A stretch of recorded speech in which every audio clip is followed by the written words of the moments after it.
જય સ્વામિનારાયણ મિત્રો, આજે આપણે બનાવીશું મેંગો ટેંગમાંથી શરબત અને તેની કુલ્ફી। તો તેના માટે મેં એક તપેલીમાં 2 થી 3 ગ્લાસ જેટલું પાણી લીધું છે।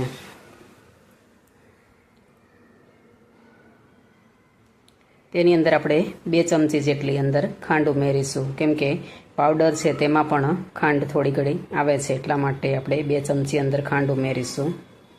પછી તેની અંદર આપણે 3 થી 4 ચમચી જેટલો પાવડર ઉમેરીશું।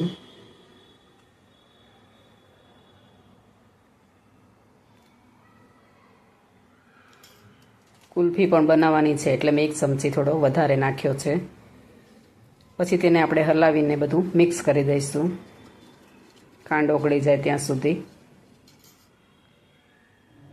પછી આપણે તેને 2 ગ્લાસમાં સર્વ કરીશું। તો બંને ગ્લાસમાં આપણે 1 બરફનો ટુકડો નાખીશું અને પછી તેની અંદર આપણે શરબત ઉમેરીશું।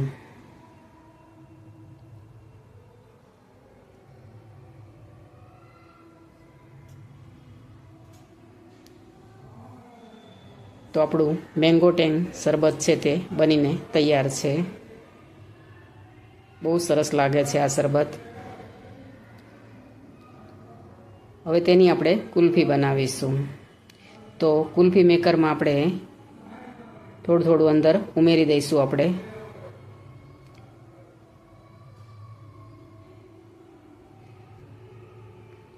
બધામાં ઉમેરાઈ જાય પછી તેને આપણે ઢાંકણ બંધ કરી દઈશું। જે સળીવાળો ભાગ છે તે આપણે ઉપર મૂકી દઈશું।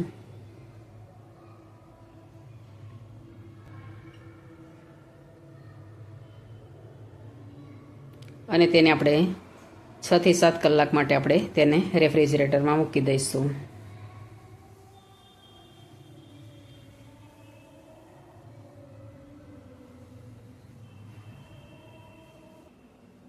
છ થી 7 કલાક પછી આપણે તેને જોઈ લઈશું।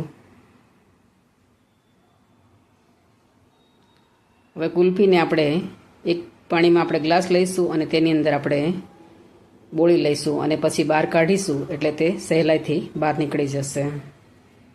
આવી રીતે બધી કુલ્ફીને આપણે પાણીની અંદર થોડી હલાવી લઈશું, એટલે એ સરળતાથી નીકળી જશે।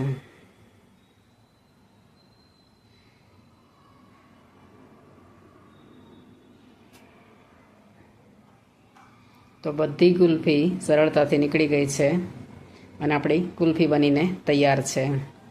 જો તમને મારી રેસીપી ગમે તો તેને લાઇક, શેર અને સબસ્ક્રાઈબ જરૂરથી કરજો અને કમેન્ટ કરીને કહેજો કે તમને મારી રેસીપી કેવી લાગી। તો આપણી મેંગો ટેંગ કુલ્ફી બનીને તૈયાર છે। જય શ્રી